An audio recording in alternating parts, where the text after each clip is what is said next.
भी अपने वेबसाइट के ब्लॉग में यूआरएल और मेटा टैग का एसईओ नहीं कर पा रहे हैं और आपको समझ में नहीं आ रहा है कि यह कैसे किया जाता है, तो आज मैं आपको बताऊंगी कि यह कैसे किया जाता है। इस वीडियो के आप आखिरी तक बने रहिएगा ताकि जो भी मैं टिप्स बताऊं उसे आप फॉलो कर सके, आप भी अपने ब्लॉग का एसईओ कर सके और अपने ब्लॉग को गूगल रैंकिंग में लेके आ सके। जी हाँ, मेरा नाम प्रीति वर्मा है, मैं डिजिटल स्रोत की रचयिता हूँ और मैं एक वेब डेवलपर भी हूँ। आज मैं आपको एसईओ फ्रेंडली यूआरएल और मेटा टैग का टिप्स बताने वाली हूँ। तो मैं अपने स्क्रीन के ऊपर लेके चलती हूँ जहां मैं आपको स्टेप बाय स्टेप बताऊंगी कि इसे आप कैसे करेंगे और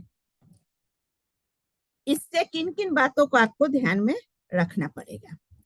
तो सबसे पहले हम बात करते हैं एसईओ फ्रेंडली यूआरएल टिप्स के बारे में, जो कि 5 स्टेप में मैं की हूँ।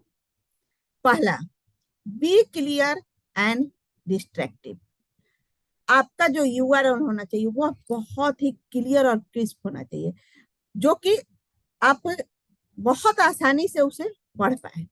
दूसरा, इंक्लूड कीवर्ड।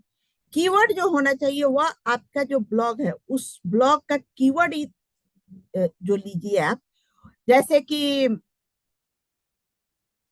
एसईओ हम कैसे करें, तो वह जो कीवर्ड है वह बहुत ही यूनिक कीवर्ड होना चाहिए। 3 नंबर पे, avoid special character. Special character उसमें मत दीजिए, उसमें आप कहीं भी 1 2 5 ये मत लिखिए। 4 नंबर पे आता है use hyphen to split word. अगर आप कोई लंबा सा वर्ड लिख रहे हैं तो उसे स्प्लिट करने के लिए आप हाइफन का यूज कीजिए।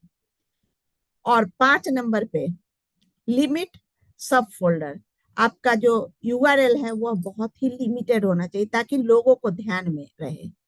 तो इन 5 बातों को आप यूआरएल में फॉलो कीजिएगा तो आपका वेबसाइट ब्लॉग आपका एसईओ में आएगा।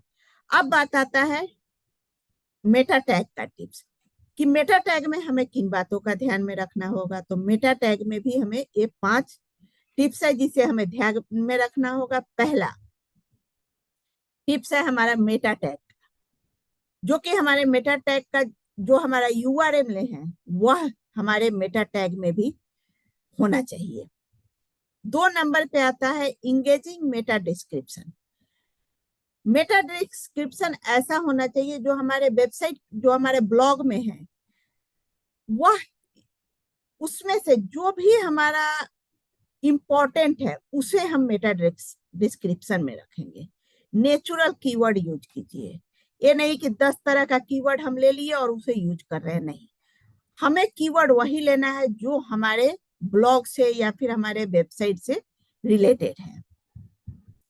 ऑप्टिमल लेंथ, हमारा जो कीवर्ड होना चाहिए, हमारा मेटा टैग में जो कीवर्ड होना चाहिए वह बहुत बड़ा नहीं होना चाहिए, बहुत ही लेंथ उसका बहुत छोटा छोटा होना चाहिए ताकि लोग सर्च करते, लोग बड़ा बड़ा कीवर्ड नहीं सर्च करते, लोग छोटा कीवर्ड सर्च करते। तो इस बात का हमें ध्यान में रखना पड़ेगा। और 5 नंबर पे प्रीव्यू और टेक्स्ट कीजिए। इन सभी चीजों को आप करने के बाद एक बार इन्हें प्रीव्यू कीजिए, टेस्ट कीजिए कि यह सही है कि नहीं, हमारा यूआरएल सही है कि नहीं, हमारा मेटा टैग सही है कि नहीं।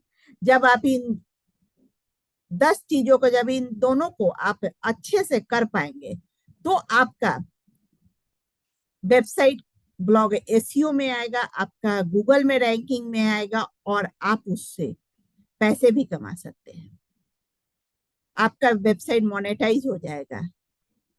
तो देर किस बात की है, आप अभी अपने वेबसाइट को एसईओ कीजिए। आप अपने वेबसाइट में जाइए और वहां पे आप देखिए कि आपका यूआरएल, आपका ब्लॉग का यूआरएल, आपका मेटा टैग, इन सभी चीजों में कहाँ पे क्या मिस है उसे आप ठीक कीजिए और आप अपना वेबसाइट का ब्लॉग का एसईओ कीजिए।